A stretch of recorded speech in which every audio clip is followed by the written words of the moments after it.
Okay, so what I want to do today is show y'all a little bit about the MSH BRAIN2, or specifically the mini brain. When you buy the mini brain, it's going to come with your mini brain. Forgive the sticker on this one, it's a prototype that we were testing with, and I've had to mount it and dismount it a whole bunch, so the hot glue kind of peeled the sticker off a little bit.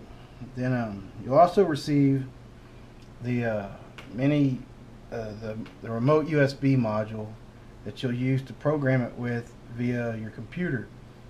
You can also purchase the MSH Brain Bluetooth module and use it as well if your computer has Bluetooth abilities, or you can use your Android device and soon to be your iPhone device as well to program everything without issue.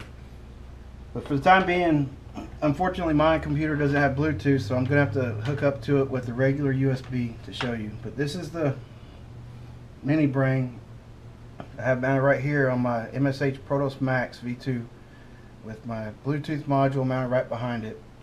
And I know some folks would think the mini can't handle the current abilities or whatever as the regular brain, but I don't know if you can tell it or not, but I'm running X8s on my MKS X8 servos, the HBL 850s, and then the HBL 880 on the tail.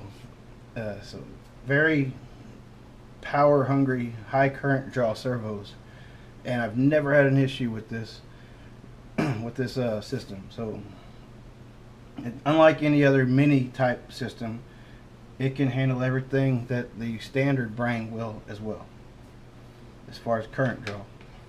So now I'm going to do a quick run through on the basic setup. So I run a Jetty DS14 radio, and I use the R3 receiver. Auto rotation. Turn my radio on. I'm going to connect my receiver power supply.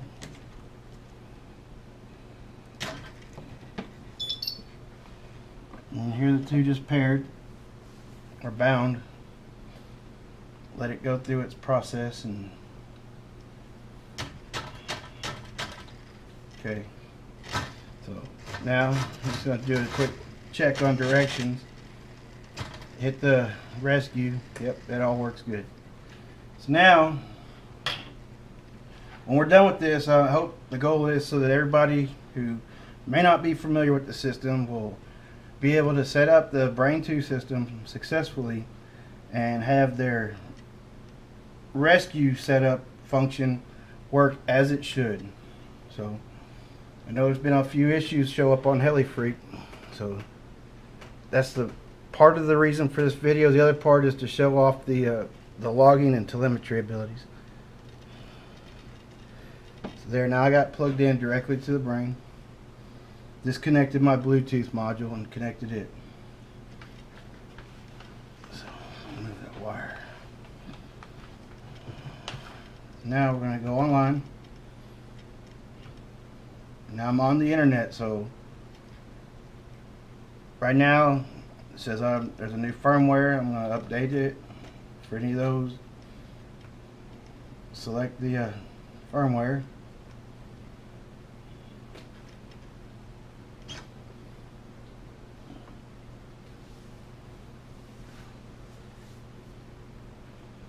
Once the progress bar is complete, then it'll be ready to go proceed from there.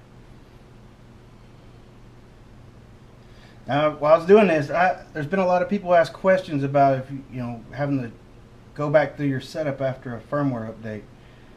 You shouldn't have to. If you're coming from a very old firmware up to the latest, and maybe something wasn't set up exactly as the wizard instructed, and maybe you went in and did something in the advanced features to get the travel of the servos to where they would go right, or be correct, I should say, with the incorrect setup, so to speak, then yes, you might have to go back in and redo your setup. But it just got done with the firmware update. Now I'm going to check my throws again. They're still moving in the same direction, so I know everything is good. Hit the trigger. rescues like it should. Gives me positive and slowly comes back. So now, go through just like reading a book from left to right, top to bottom. Go here, you select your servo, whatever the specs are on your servo, like these X8s are 333 on the cyclic for the refresh rate. So I'll select 333. Down at the bottom, the tail is a 760 with a 560 refresh rate, a 760 center pulse. So select that, and I'm all good. If you have any questions, you can come over here and go through our servo chart and find your servo, and that will tell you exactly what you need to set it to. And this should help a lot of people who may otherwise be unsure. So now that that's good, we'll go to the next one. I'm running the Jetty DS14, so I'm running the hot SRXL, M-Link, X-Bus, all that protocol. So click that and come over to the next one. It tells me exactly how to wire it.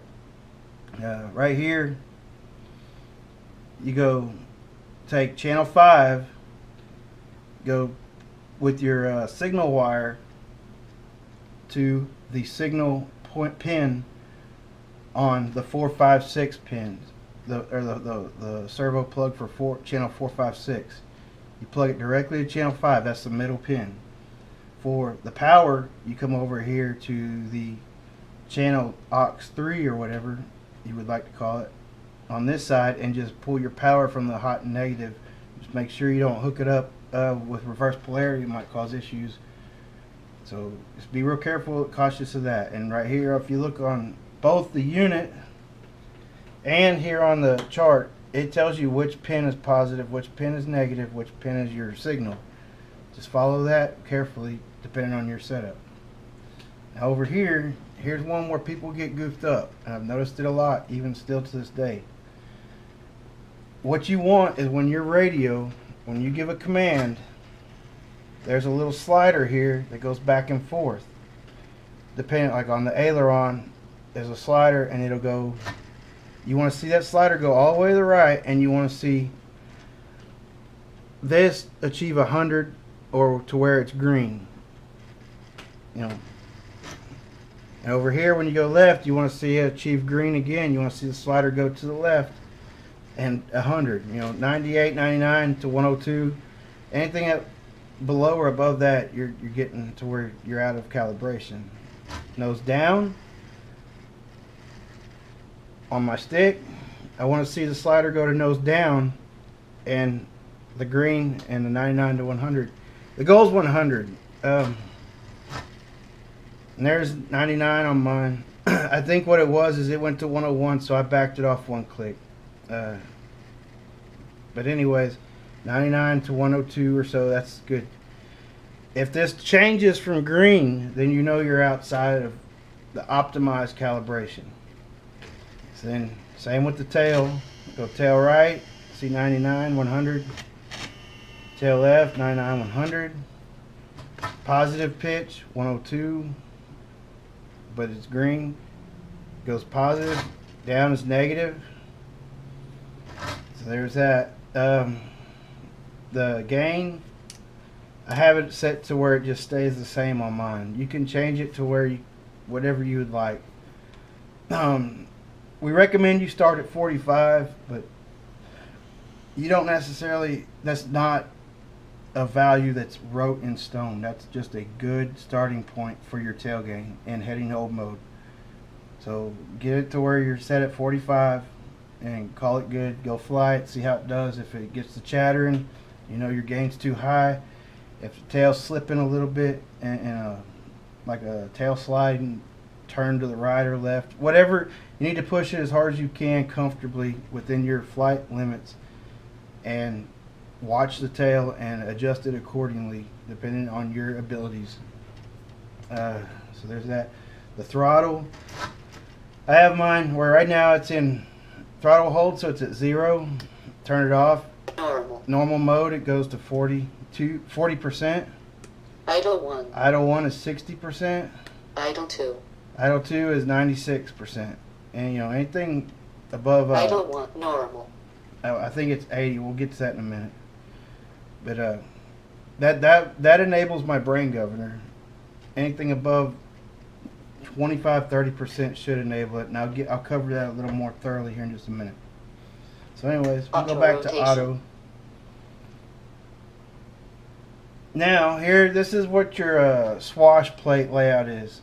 If you have the elevator servo in the front, like what's on the Maxes, and you select the 120-degree swash with servo 1 in front, or the elevator servo in front, and this servo 1, servo 2, servo 3, that's also telling you your layout for where you plug in your servo. So this would be servo 1.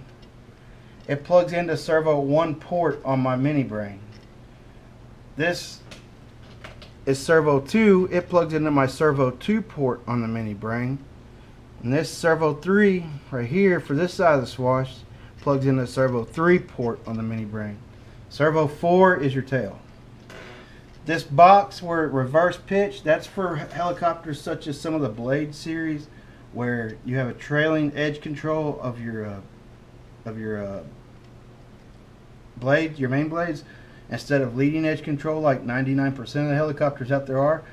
Or if it's got the mechanics laid out in a fashion so that whenever the swash goes down, it gives positive pitch instead of down giving negative.